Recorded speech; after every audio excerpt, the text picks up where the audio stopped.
ngày nay phong đai cứ nhom ban thưa đầm na mà bọt tong bọ tray lên nơi khang thmo đa thấm đại sật nơi khai po sắt prum bật tố khai trátในประเทศไทยហើយដំណើរកំសាន្តបោះតង់លើកនេះគឺខ្ញុំអត់បានដាក់ម្ហូបមកជាមួយទេតែសារតែទុកចិត្តទៅលើតំបន់ដែលខ្ញុំកំពុងតែមកនេះថានឹងអាចមានត្រីឲ្យយើងរកមកធ្វើជាអាហារបានចំណែកលទ្ធផលវិញគឺលើសពីការរំពឹងទុកទៅទៀតនិយាយពីថាម្ហូបមិនខ្វះទេខ្វះតែអ្នកជួយហូបប៉ុណ្ណោះហើយបើនិយាយអំពីបរិយាកាសនៅកន្លែងនេះវិញពិតជាស្រស់ស្អាតនិងស្ងប់ស្ងាត់ល្អមែនទែនស័ក្តិសមសម្រាប់អ្នកចូលចិត្តបោះតង់បែបផ្សងព្រេងរកត្រីចំអិនញ៉ាំមិនចូលចិត្តសម្លេងរំខានច្រើនមកកន្លែងនេះគឺត្រូវមាច់តែម្ដងអញ្ចឹងហើយក៏សូមនាំអារម្មណ៍បងប្អូនទៅរីករាយទស្សនានៅវីដេអូពេញជាមួយខ្ញុំទាំងអស់គ្នា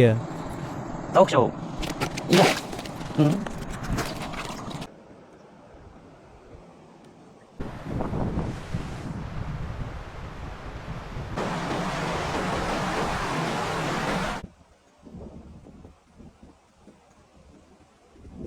ជំរាបសួរក៏សួស្តីទៅកាន់បងប្អូនទាំងអស់គ្នាជាថ្មីម្ដងទៀតនេះជាការធ្វើដំណើររបស់ខ្ញុំដោយចាប់ផ្ដើមចេញពីតំបន់ដីក្រហមភ្នំ1005ឆ្ពោះទៅកាន់ទឹកធ្លាក់ថ្មដាធំដើម្បីទៅបោះតង់បក់ត្រីលេងនៅទីនោះហើយខ្ញុំបានចេញដំណើរនៅម៉ោង8ព្រឹកដោយការធ្វើដំណើររបស់ខ្ញុំមិនសូវជាលឿនពេកទេគឺខ្ញុំជិះមួយពីព្រោះថានៅតំបន់ខាងនេះបងប្អូនធ្លាប់បានមកលេងច្បាស់ជាដឹងហើយយើងត្រូវធ្វើដំណើរតាមផ្លូវកាច់កោងជិះឡើងភ្នំជាច្រើនហើយទេសភាពវិញពិបាកនឹងបរិយាយប្រាប់ខ្លាំងណាស់គឺវាពិតជាស្រស់ស្អាតខ្លាំងមែនតែនចំណែកអាកាសធាតុវិញនៅតំបន់នេះត្បិតតែថាមេឃបើកថ្ងៃក៏ពិតមែនក៏ប៉ុន្តែពេលដែលខ្យល់បក់មកយើងមានអារម្មណ៍ថាត្រជាក់ស្រស់ស្រាយផ្លូវចិត្តមែនតែនបងប្អូនទាំងអស់គ្នាហើយបន្ទាប់ពីធ្វើដំណើរបានប្រហែលជា7-2ម៉ោងក្រោយមកខ្ញុំក៏បានមកដល់ថ្មដាហើយក៏រកកន្លែងឈប់សម្រាកអង្គុយលេងនិងញ៉ាំបាយថ្ងៃត្រង់ដូចគ្នាហើយនេះនៅលើតុមានបាយផងមាននុយផងបាទគឺថាខ្ញុំបាយបដើរៀបចំនុយបដើដើម្បីត្រៀមបបកត្រីស្ទឹងលេងព្រោះថាផុតតែពីបាយមួយពេលនេះទៅគឺខ្ញុំអត់ទិញម្ហូបយកទៅដើម្បីចំអិនញ៉ាំទេដោយសារតែតាមតំបន់នេះរៀងសម្បូរត្រីហើយអត់សូវមានអ្នកលេងប្រហែលទេបើតាមដែលខ្ញុំសាកសួរទៅគេអ្នកនៅខាងនេះហើយបន្ទាប់ពីបាយរួចក៏ខ្ញុំមិនជាប្រញាប់ណាស់ណាអីដែរដែលខ្ញុំនៅអង្គុយលេងផឹកទឹកតែប្រហែលជាប្រហែលម៉ោងដែរមុននឹងចេញទៅរកកន្លែងបោះតង់ហើយបន្ទាប់ពីញ៉ាំបាយសម្រាប់អង្គុយលេងមើលគេមើលឯងរួចម៉ោង1កន្លះខ្ញុំក៏បន្តដំណើរទៅរកកន្លែងបោះតង់ហើយគឺខ្ញុំធ្វើដំណើរឆ្ពោះទៅខាងទឹកធ្លាក់ថ្មដាធំ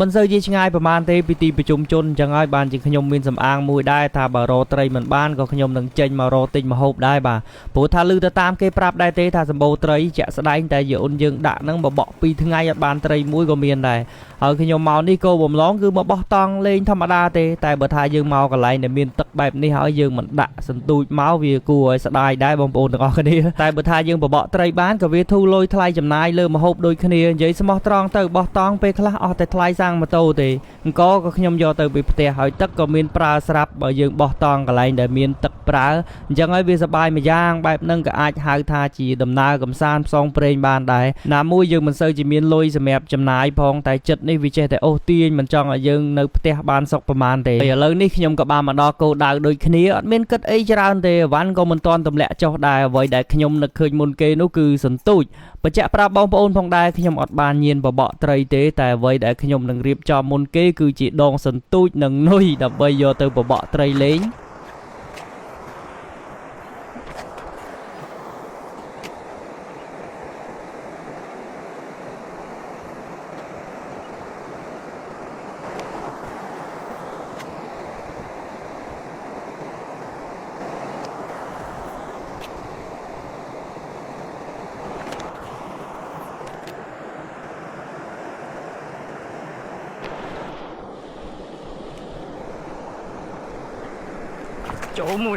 ចូលមួយហើយហើយដូចបងប្អូនកំពុងតែឃើញអញ្ចឹងបន្ទាប់ពីខ្ញុំចំណាយពេលគប់ប្រហែលជាមិនដល់5នាទីផងក៏ឃើញថាចូលត្រីមួយហើយគឺជាត្រីខ្មាន់ដែលគេចំណាំហៅថាអ្នកប្រមាញ់នៅទឹកហូរនឹងឯង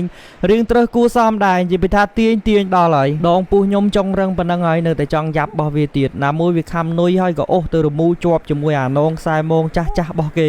ខ្ញុំមិននេះចង់លេះឡាស់ដែរព្រោះតែខ្លាចដាច់មាត់ដោយសារតែត្រីរៀងធំគួរសមដែរបើដាច់ទៅនឹងស្ដាយអញ្ចឹងហើយខ្ញុំក៏បដោយវាឲ្យរើបន្តិចសិនមុននឹងចុះទៅដោះវានិយាយពីថាផោងផាំងពេញទឹកនោះខ្ញុំនេះរៀងភ័យដែរបងប្អូនព្រោះថានេះជាលើកទី1ហើយខ្ញុំលេងប៉ះត្រីស្ទឹងធំបែបនេះរាល់ដងប៉ះតែកូនត្រីទូចហើយមួយចំណុចទៀតនោះគឺខ្ញុំរៀងស្រាវជាមួយនឹងទឹកស្ទឹងនៅតំបន់នេះដោយសារតែវាមានកពើភ្នំក៏ប៉ុន្តែកន្លងមកកពើភ្នំវាមិនដែលមកយាយីមនុស្សយើងទេគឺវាស៊ីតែត្រីប៉ុណ្ណោះតែយើងក៏ ចេះតែប្រុងប្រយ័ត្នទៅតាមនឹងទៅណាមួយខ្ញុំសម័យដល់វីដេអូនៅប្រទេសគេមួយកំឡុងពេលគេកំពុងអស់ត្រីឡើងគោកនឹងក៏មានកពើភ្នំតាមខំត្រីតអញ្ចឹងហើយក៏ចេះតែរឿងញញើតតិចដែរបងប្អូនទាំងអស់គ្នាតែមិនអីទេខ្ញុំក៏អត់យឺតយ៉ាវទៀតដែរប្រញាប់ធ្វើការដោះត្រីយកឡើងពីទឹកឲ្យលឿនបើនិយាយពីអារម្មណ៍វិញរំភើបណាស់បងប្អូនហើយនៅពេលដែលស្ទូចបានត្រីមួយជាពិសេសត្រីធំបែបនេះទៀតតែនៅក្នុងកាមេរ៉ាបងប្អូនមើលមិនសូវជាឃើញធំប្រហែលទេដល់តែខាងក្រៅបានឃើញរាងធំអញ្ចឹងល្ងាចនេះខ្ញុំបានឆ្ងាញ់មាត់ហើយម្នាក់ឯងប្រកាសណាស់គឺហូបអត់អស់ទេត្រីនេះអញ្ចឹងយ៉ាងម៉េចយើងចាំគិតតាមនឹងទៀតទៅសំខាន់ឲ្យតែបានត្រីធ្វើម្ហូបហើយនេះបងប្អូនផាសដៃខ្ញុំតែម្ដងត្រីនេះនៅក្រៅធំក៏ប៉ុន្តែខ្ញុំមិនសូវចេះថតដល់ពេលថតទៅឃើញរាងទូច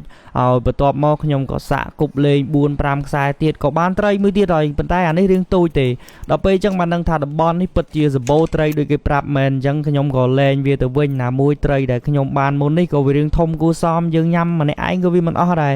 ចឹងខ្ញុំក៏ផ្អាកបបកត្រឹមនេះសិនដែរហើយក៏មកលុបមុខលាងដៃលាងជើងរួចអង្គុយលេងមកសបកមុននឹងរៀបចំរើអីវ៉ាន់ចុះពីលើម៉ូតូដើម្បីរៀបចំកន្លែងបោះតង់គេនៅយប់នេះឥឡូវនេះម៉ោង 4 មេឃក៏ត្រជាក់សមល្មមនឹងខ្ញុំអាចរៀបចំដំឡើងតង់រៀបចំសម្ភារៈផ្សេងដើម្បីដាក់ដាំបាយដាំទឹកដោយសារតែទឹកក៏ខ្ញុំអត់បានទិញមកញ៉ាំទេអញ្ចឹងមកលើកនេះចំណាយអស់តិចមែនតើម្ហូបក៏រកបានទឹកក៏មានប្រើស្រាប់បើគិតទៅអស់តែលុយថ្លៃសាំងម៉ូតូនិងបាយថ្ងៃត្រង់មកពេលប៉ុណ្ណោះហើយកន្លែងដែលខ្ញុំកំពុងតែបោះតង់នេះរៀងរដេករដប់ខាងក្រៅបន្តិចដោយសារយើងបោះតង់លើថ្មបាទក៏ប៉ុន្តែខ្ញុំមានកម្រាលក្រាបាតដែរអញ្ចឹងយើងគេងមិនមានបញ្ហារឿងឈឺខ្នងអីទេមកស្រួលខ្លួនតែម្ដងហើយនេះ power bank ខ្ញុំបាទទិញជំពាក់មិនទាន់បានឲ្យលុយគេផងអានេះវាស្រួលប្រើបើថាអស់ភ្លើងអីឈប់សម្រាកញ៉ាំបាយអស់តែមួយចានហ្នឹងពេញបបបាត់ហើយទម្ងន់របស់វាក៏មិនសូវជាធ្ងន់ប្រហែលដែរល្មមមកយើងដឹកតាមម៉ូតូបានស្រួលហើយដូចបងប្អូនកំពុងតែឃើញអញ្ចឹងម្នាក់ឯងត្រេបត្រប់រៀបនេះរៀបនោះទម្រាំតែបានដាក់ដាំបាយចំអិនម្ហូបញ៉ាំហ្នឹងរៀងយូរតែក៏មិនអីទេសប្បាយមួយយ៉ាងបែប solo ហើយបើពេលខ្លះទៅមានគ្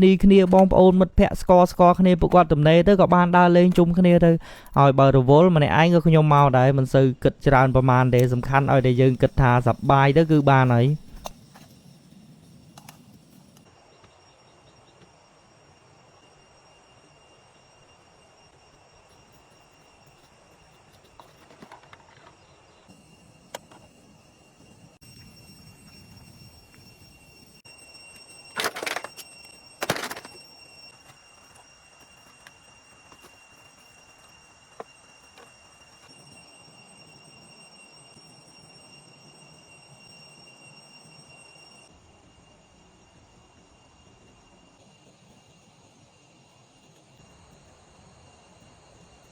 ហើយបន្ទាប់ពីរៀបចំកន្លែងគេងបង្កាត់ភ្លើងនឹងបានធ្វើត្រីដាក់អាំងចោលរួចរាល់ខ្ញុំក៏ទាញយក Cozy Super G យកមកញ៉ាំដោយសារតែ Cozy Super G គឺជាស្ដេចអាហារបំពន់មួយយ៉ាងដែលមានអត្ថប្រយោជន៍ដូចជាជួយទៅដល់បញ្ហាក្រពះពោះវៀនជំនួយសុខភាពភ្នែកនិងបេះដូងសម្រួលដល់ការគ្រប់គ្រងសម្ពាធឈាមសម្អាតជាតិពុលក្នុងរាងកាយកាត់បន្ថយបញ្ហាកោសខ្យល់ញឹកញាប់សម្រួលដល់បញ្ហាផ្ដាសាយញឹកញាប់បំពេញជាតិរ៉ែនិងវីតាមីនដែលរាងកាយខ្វះខាតជួយកាត់បន្ថយបញ្ហារឹសដូងបាតនិងបញ្ហាដុំគីសនិងផ្ដល់ថាមពលដល់រាងកាយរបស់យើងដូចជាខ្ញុំជាដើមចូលចិត្តធ្វើដំណើរផ្សងព្រេងតំបន់ឆ្ងាយដាច់ស្រយាលបែបនេះនៅពេលដែលបានញ៉ាំ Cozy Super G ហើយឃើញថាជំនួយច្រើនមែនតើហើយបន្ទាប់មកទៀតខ្ញុំក៏ចាប់ផ្ដើមរៀបចំដាក់ដាំបាយព្រោះថាព្រះអាទិត្យក៏បានលិចទៅបាត់ហើយពេលយប់ក៏ឈៀងចូលមកដល់ឬឲ្យអាកាសធាតុវិញក៏ចាប់ផ្ដើមចុះត្រជាក់មកគួរសមតែមិនជាត្រជាក់ខ្លាំងប្រហែលទេមកល្មមយើងអាចគេងលក់ស្រួលហើយលីឡំជាមួយសម្លេងទឹកហូរដែលនៅក្បែរនេះជឿថាបរិយាកាសបែបនេះពិតជាកម្រនឹងបានជួបមែនតើហើយចំណែកឯត្រីខ្ញុំដាក់អាំងវិញក៏បានឆ្អិនប្រហែលជា 80% ហើយអញ្ចឹងទម្រាំតែបាយឆ្អិនម្ហូបក៏អាចនឹងឆ្អិនដូចគ្នាហើយកំឡុងពេលដាក់ដាំបាយខ្ញុំក៏ឆ្លៀតទៅងូតទឹកបន្តិចដើម្បីឲ្យកាន់តែមានភាពស្រស់ស្រាយព្រោះថាយើងធ្វើដំណើរមកក៏រៀងឆ្ងាយហើយងូតទឹករួចបាយក៏បានឆ្អិនចំណែកត្រីក៏ឆ្អិនដូចគ្នាអញ្ចឹងគឺដល់ពេលដែលត្រូវញ៉ាំបាយហើយដល់ម៉ោងបាយបងប្អូនហើយកុំថាឡើយតែម្ហូបនឹងទឹកផឹកសូម្បីតែទឹកត្រីក៏ខ្ញុំមិនបានយកមកដែរជើងនេះអញ្ចឹងមានតែអំបិលប៊ីចេងលាយជាមួយទឹកនឹងឯងធម្មតាទេយើងមកព្រៃមិនអាចមានគ្រប់សពដូចនៅផ្ទះយើងទេអញ្ចឹងហើយមានតែដោះស្រាយតាមរបៀបដែលយើងមកព្រៃទៅមិនជាបញ្ហាអីធំដុំទេតែអ្វីដែលកំសត់ខ្លាំងសម្រាប់ខ្ញុំនោះគឺថាត្រីមួយប៉ុណ្ណាណីលើកពីទឹកមកស្រស់អាំងស្រក់ខ្លាញ់លើភ្លើងនិយាយពីថាឈ្ងុយឡប់ខ្ញុំញ៉ាំម្នាក់ឯងបើសិនជាមិត្តភ័ក្តិបងប្អូនខ្ញុំបានឃើញមិនដឹងជាអាណិតខ្ញុំយ៉ាងណាទេតែនិយាយស្មោះត្រង់ត្រីនេះខ្ញុំញ៉ាំអត់អស់ទេខំដាំបាយតិចបំផុតដើម្បីអាចញ៉ាំសាច់ត្រីបានច្រើនក៏នៅតែញ៉ាំអត់អស់អញ្ចឹងចុងក្រោយក៏សម្រេចថាកោសយកតែសាច់ដាក់ ក្នុងឆ្នាំងដើម្បីទុកសាគូព្រឹកស្អែកខ្លាចលោយើងរកត្រីអត់បានយើងមានម្ហូបស្រាប់ហាហាបន្ទាប់ពីញ៉ាំបាយហើយអត់មានធ្វើអីទៀតទេខ្ញុំក៏មកអង្គុយអាំងភ្លើងលេងដោយសារតែអាកាសធាតុកាន់តែយប់កាន់តែចុះត្រជាក់ខ្លាំងនៅឯតំបន់នេះដោយសារតែវាជាតំបន់ភ្នំណាមួយយើងបោះតង់ក្បែរមាត់ទឹកទៀតបាទអញ្ចឹងហើយនៅពេលដែលខ្យល់បក់មកម្ដងមានអារម្មណ៍ថាត្រជាក់ស្រួលមែនតែនហើយបន្ទាប់ពីអង្គុយអាំងភ្លើងលេងមកសបកធំដែរមុននឹងខ្ញុំចូលគេងអញ្ចឹងរាត្រីសួស្តីបងប្អូនទាំងអស់គ្នាយើងចាំជួបគ្នាម្ដងទៀតនៅពេលព្រឹក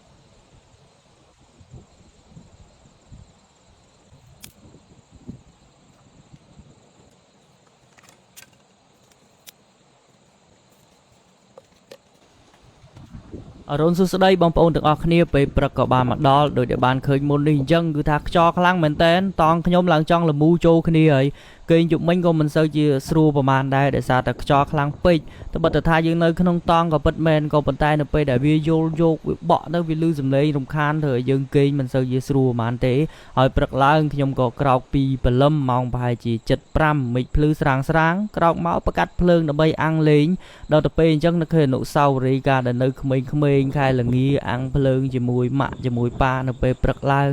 ហើយពេលមកបោះតង់បែបនេះខ្ញុំចូលចិត្តក្រោកពីព្រលឹមមែនតើដោយសារតែយើងអាចមើលឃើញថ្ងៃរះហើយកន្លែងខ្លះទៀតក៏មានសម្លេងសត្វយំនៅពេលព្រឹកទៅតាមតំបន់នីមួយៗអីចឹងទៅធ្វើឲ្យអារម្មណ៍របស់យើងស្រស់ស្រាយខុសពីនៅតាមស្រុកភូមិទីប្រជុំជនដែលព្រឹកឡើងយើងឮតែសម្លេងឡានសម្លេងម៉ូតូសម្លេងស៊ីផ្លេអីចឹងទៅណាបងប្អូនទាំងអស់គ្នាហើយនេះព្រឹកឡើងមិនទាន់ដឹងអីផងកៅឆាយមួយទាំងព្រលឹមអល់បាត់ហើយតាមពិតទៅនុយនេះគឺខ្ញុំគប់តាក់ថ្មកាលពីយប់មិញដោយសារតែចង់ដឹងថាត្រីពេលយប់វាខំនុយអត់ដល់ទៅពេលគប់តាក់ថ្មខ្ញុំគិតថាព្រឹកឡើងមិនចុះទៅដោះវាដល់ទៅពេលព្រឹកឡើងអូសមកបែរជាជាប់ត្រីទៅវិញហើយអាត្រីហ្នឹងក៏វាឆោតទៀតនៅដែកសោះក៏វាស៊ីឲ្យជាប់ដែរអញ្ចឹងហើយមានតែតាមយថាកម្មរបស់វាហ្នឹងទៅដឹងធ្វើម៉េចទេហើយបន្ទាប់មកខ្ញុំក៏មកលេងប្រឡងចាស់ម្សិលមិញទៀតហើយដោយសារតែញ៉ាំតែមេឃខ្យល់ខ្លាំងមែនតែនព្រឹកនេះគប់នុយទៅប៉ើងរតែព្រៃហើយអានុយហ្នឹងតាក់ទៅមានទៅស្រួលដោះតិចអីប៉ើងហើយទាំងទូរស័ព្ទទាំងតង់ទាំងអីខ្ញុំដួលរប៉ាត់រប៉ាយពេញហ្នឹងអស់ហើយដូចបងប្អូនកំពុងតែឃើញអញ្ចឹងខ្ញុំមានអារម្មណ៍ថាត្រីនៅតំបន់នេះសម្បូរដូចគេប្រាប់ពិតមែនមូលហេតុគឺអត់សូវមានអ្នកលេងដល់ពេលអញ្ចឹងការដែលយើងបបក់ទៅដូចជាមិនសូវចំណាយពេលយូរទេដាក់ខំ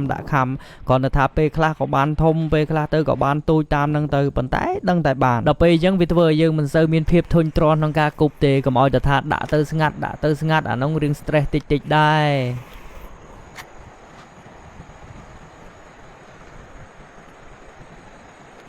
មួយទៀតហើយនេះត្រូវ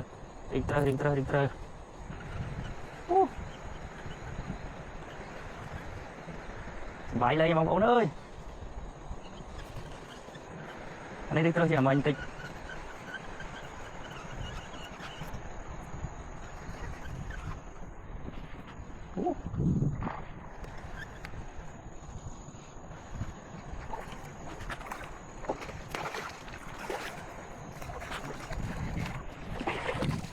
នេះតោកshow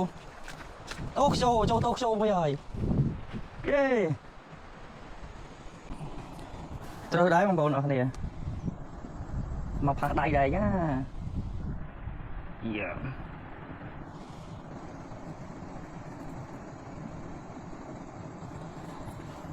តោកshowយ៉ា